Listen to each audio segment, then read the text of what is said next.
What's going on, everyone? This is Ryan with Automatic Comics. We've got an important video here today for, I'll say, for you big spenders out there, people that are out there buying the CGC 99s, the CGC 10s, those types of books. Because, man, I was a little worried maybe about a year ago when we started seeing more CGC 99s popping up that it was going to have an impact on the prices, and it didn't. You know, we kept seeing big sales for 9.9s on CGC. It didn't really seem to have any impact. The demand was still out there.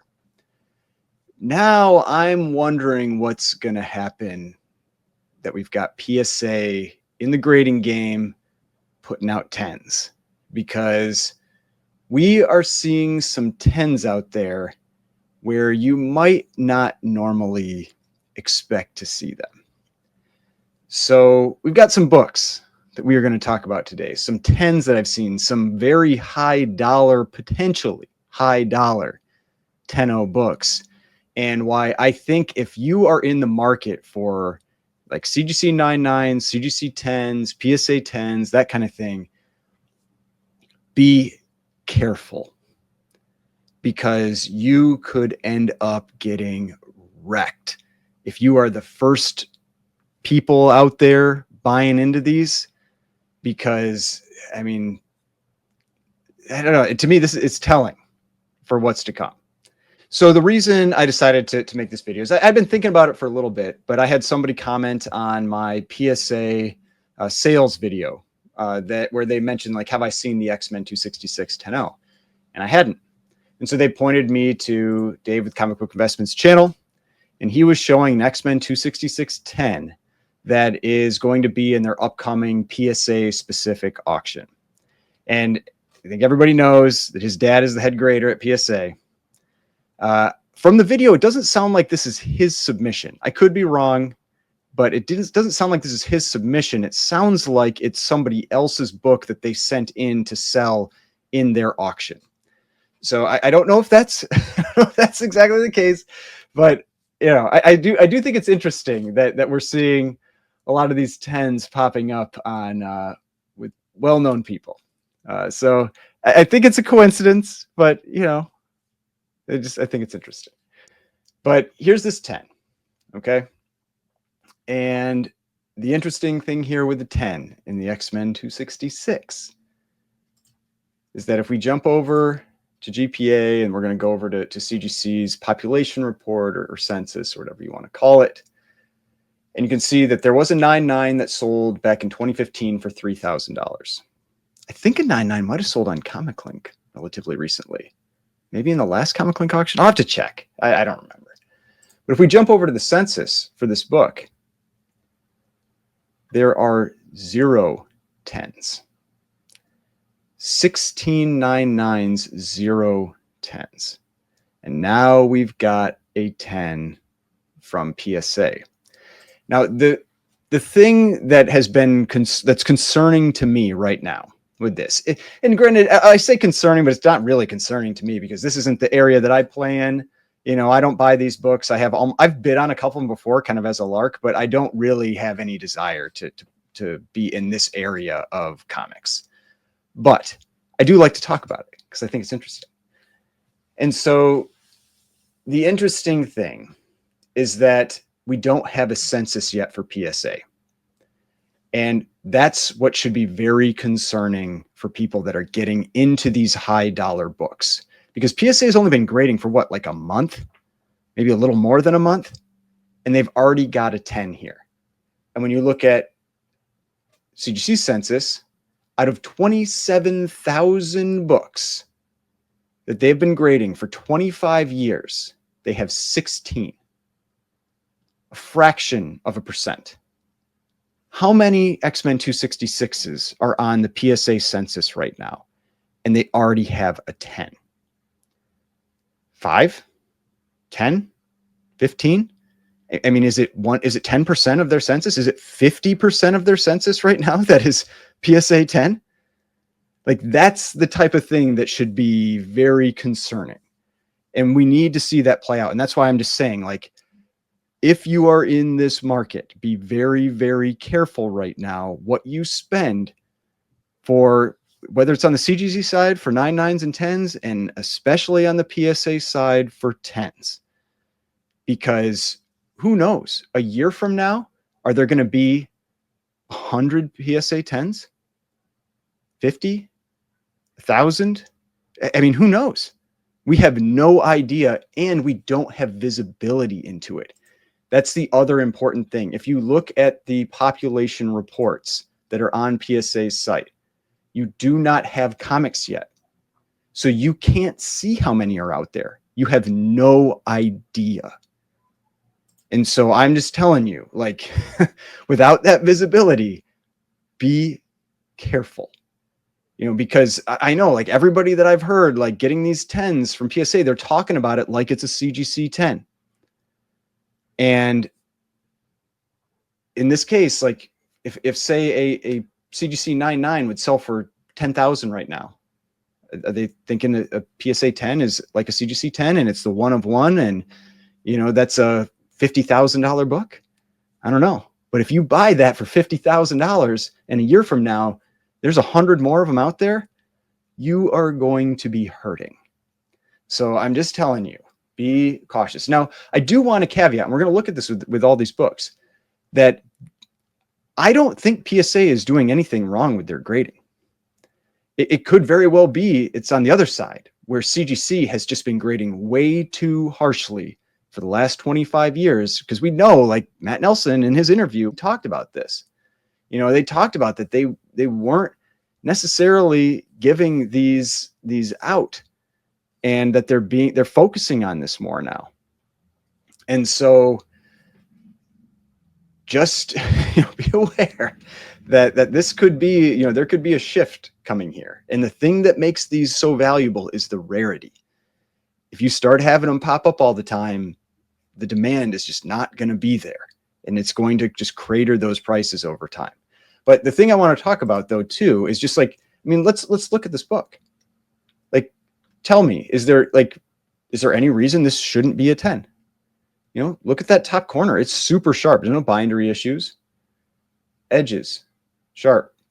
Corner there, sharp. Edges, sharp.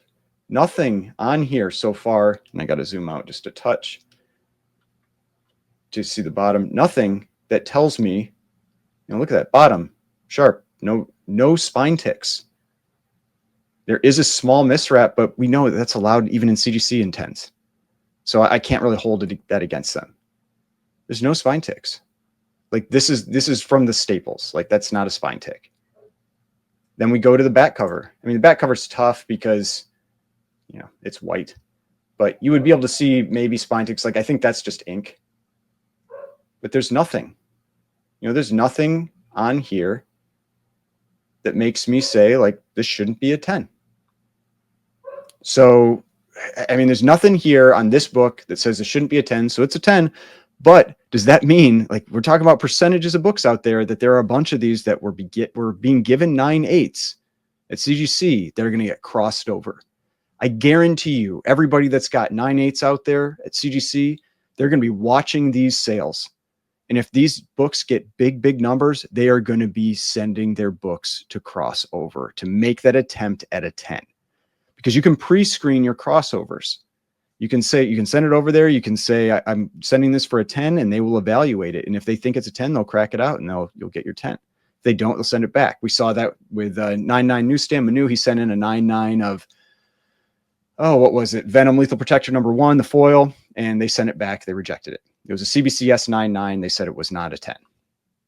So it's not like a guarantee or anything. I'm just saying, like, this is something that I'm sure plenty of people out there are looking at very closely right now. So that was this book.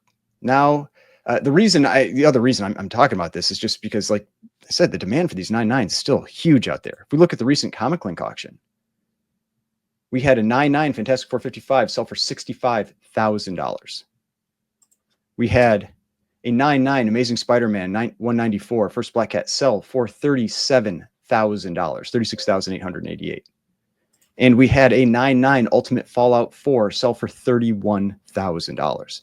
These are not small dollar books. Whether you like 9.9s or not, you think they're stupid or whatever, it doesn't matter ultimately. The people that are willing to pay for it, that's what matters. And they're willing to pay. And so it could make a big impact out there. Now, what it could also do is it could make the PSA 10 sell closer to a 9.8. Who knows? Like a CGC 9.8. But I mean, when we look at cards, PSA 10s, they sell for big money, right? So I don't know if that's necessarily going to be the case. Now, let's move on to the next book. So the next book I wanted to talk about was this one. This is X-Men 274. This is a 10-0. So let's jump over to the Census, X-Men 274. See what's out there for this book. So we've had a 9.8 sell. It's like a $100 book. If we jump over to the Census, you can see out of 700 graded, or 880, I guess, graded, there's 110.0, 511 9.8s, and PSA already has a 10. How many of these do you think are graded? Maybe one other? Like, how many of these could really have been sent in so far in the first month of X-Men 274? Not many. And so again, like, what is the census long-term, or the population report long-term with this book?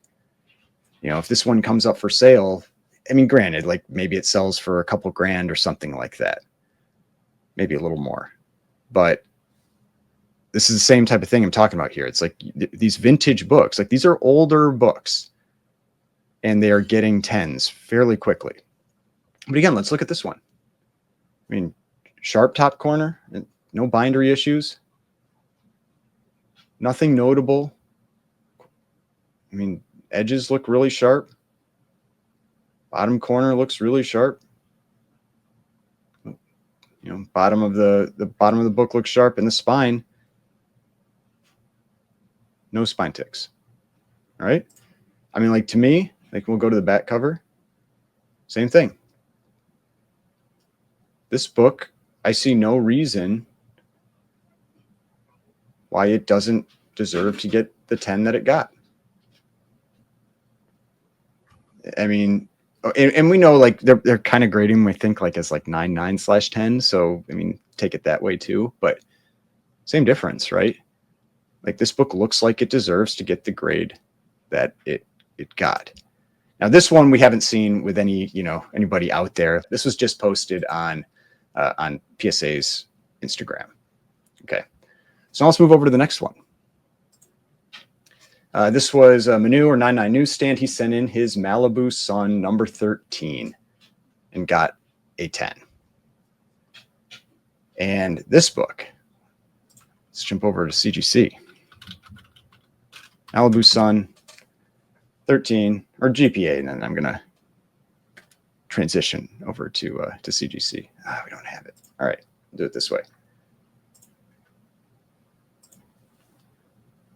So we're jumping over to CGC to check out the census for this book. You can see there are no 9.9s, no 10s, out of over 1,000 graded. And here we have a 10 already. And again, how many of these have been sent in? I know Manu said he was saving this one because he felt like it was especially clean. And so, and he didn't think CGC would give it the 9.9 or the 10, I believe, just because of how they grade that. You know, like, they seem to hold back on that book and just kind of give it a 9.8 when it doesn't necessarily deserve just a 9.8. So if we look at this book, I mean, the front cover, again, super sharp corners, edges, I mean, nothing notable on the front of the book that I can see. Let's go to the back. The back, I do see one thing. I'm not sure, but because I don't have it in hand, it's hard to tell if it's a printing thing. I wanted to cut in here because of what I saw. I did reach out to Manu, or the 99 Newsstand, about this to get clarification, because I know how important these books are and these grades. And he did confirm that this is not a spine tick or a stress that I saw on the book. Instead, it is actually something that is printed on the book. So the things that I saw that I commented on are from printing, not actual stresses or ticks on the spine. But at the top staple, it's possible there's a stress there, like a little stress line there. But, and I'm zoomed in pretty far, but this is the only notable thing I saw on this book. Could it still get like a CGC 9.9 with that? Or would they just hand it a 9.8? I don't know. I don't think that's anything down there. Could be. I don't know. Again, I don't have it in hand, so it's hard for me to say for sure. But this is one of those, 10-0s that does not exist on the CGC side. And this is not a cheap book. You can see like a 9.8 sells for $3,500. So what would a 9.9 or a 10 on CGC side sell for? 20,000? 30,000? Who knows? And so, you've got another one of these books, right? That's a 10, and the Census is likely very, very small. And so that's why I'm not saying, and so you can see here, like, that's why I'm looking at the grading of the book too. And I don't really see anything that would make me just go like, oh, they're just handing these out to books with spine ticks and everything. That's not what I'm seeing, but it's possible. It's more likely that CGC has held back on giving books that deserved 9.9s or 10s, those actual grades, and giving them 9.8s. Or another way, because we don't know, there are certain things that Matt Nelson has talked about with 9.9s and 10s where they don't allow like certain like printer defects in those grades. So there's certain printer defects that you have in a lot of these books out there, like little smudges and things that they will not give it that 9 or 10 if it has it. And maybe PSA isn't following that same rule. And so some of these books like may have some of those well-known flaws. Like I think Amazing Spider-Man 300, I think has one of those well-known flaws. Hulk 181 definitely does. It has some smudge on it. But what if they aren't grading that against it? They aren't holding those types of flaws against the books. That could be another reason why you see an explosion potentially in 10s where CGC was giving them 9.8s. So this is this one. Then the last one here, that was, let's see. Oh yeah, it was Golden Age Guru, Jeff. He's got this Batman Killing Joke, 10-0. Here's that book. So if we jump over to GPA again and do Killing Joke, we'll look at the the pricing for this book as well as and I think his is coming up in the, not this immediate Heritage Signature Auction, but like the November Signature Auction. You can see a 10-0 sold for $28,800. I know, I've seen his posts, like he's talking about it like it's a CGC 10, like for the pricing. And so the question is, how many of these 10s are going to be on that PSA census a year from now, 2 years from now? I don't know.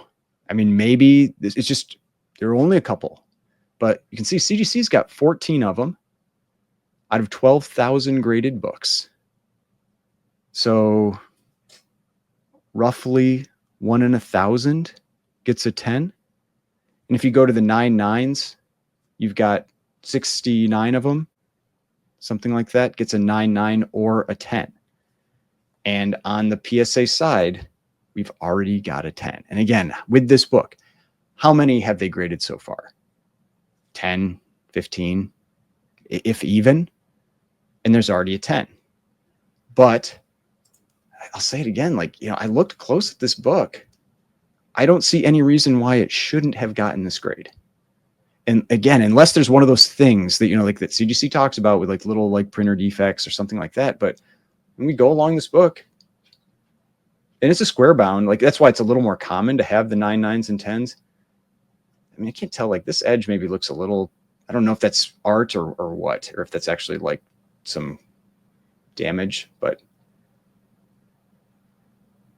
I mean, again, like it looks sharp. Corners look sharp. I don't see anything. It's not really like a book that gets ticks because it's a square bound. It'll get more like a color break along the where the cover can open here. But then we go to the back cover, which is like all black. And maybe like a little something up there in that corner, like a little softness. But yeah, and this is just the light reflecting off of that. It's that fold in the cover, where not the fold, but it's like this little indentation in the cover where that, because it's that square bound. But again, like, I mean, and I don't know if that's anything or if that's just light reflection. This is a hair, I think. So I don't know if that's in it. PSA also puts hairs in their cases, just like CGC. But yeah, I mean, this one, maybe there's a couple little things that I would, you know, if I was the person buying this book, I'd want to see in person. But these books look extremely clean. And so it brings up that question. Was CGC just grading too harshly? Or are these just flukes that, you know, we're getting some of these 10s and some of these vintage books at PSA this early? Because, I mean, I'm telling you, like, when you've got books that pop up 1 in 500, 1 in 1,000, 1 in 10,000, 15,000, that kind of thing, that get these types of grades, and then PSA's only been grading for a month and they've already got them. Like, that's what should make you just pause and think twice if you're looking at spending thousands and thousands of dollars at that PSA 10 level, and also at the CGC 9, 9, and 10 level, because this could have a big impact on those if you start seeing a flood of these higher end books. Now, it's possible that the CGC 9, 9, and 10s could effectively turn into the, you know, the Beckett Black Label and Beckett Gold Label 10s, you know, when you compare them to a PSA 10. And so they do get that premium over it anyway. It's possible that that's how this plays out. But I mean, I really like not CGC, PSA has got to get a census. Like, they have got to get a census that is visible so that we can see what percentage of books are these 10s or 9/8s or whatever, and how many are actually on there. Because without that visibility, I just don't know how you can pay the amount of money that potentially some of these books can command without knowing what's out there. Like, it's just, I think the risk is extremely high. But hey, it's just my thoughts on this topic. And like I said, I'm generally not really a person that's competing in this area. I've said it before, like, the really high graded slabs that hold a lot of value scare me, because if the book shifts in the case, now we don't know what happens with PSAs. Like, we don't know if PSA has this issue or not, but we know with CGC books, if somebody treats them too roughly, like, the book can shift inside and it can take damage inside. And then it's the question of, you know, is it still a 10 or a 9/9 or whatever if, you know, it's got damage inside the case? And to me, the answer is no. But like, that's how you can lose just tons of money instantly. And it scares me when all it takes is a postal worker like tossing a box around, or even just like having the book set up vertically for too long. Like, sometimes the weight of the pages can pull the staples down and you get tears. It's like, we've seen this. It's not common, but you've seen it happen. And so stuff like that, when you're dealing with, you know, a small little indentation on the spine or something, could take a book from a 10.0 or a 9.9 to a 9.8 and you lose $20,000. Like, that's just not a risk I'm personally willing to take. And so that's why I stay away from these books, outside of, like I said, for like a lark. I've gone after a couple bids on some if they went super cheap or something, but I've never won them. But it's my thoughts on it. Let me know what you think in the comments. Be careful out there. I'm sure people won't listen and they're going to go for huge money, and then we'll see what the situation is a year or 2 years or 3 years from now. But hey, that's what we're here for, and it'll be interesting to see how it all plays out. Hopefully you enjoyed this video. If you did, please hit that like button, subscribe button, notification bell, and I will see you on the next one.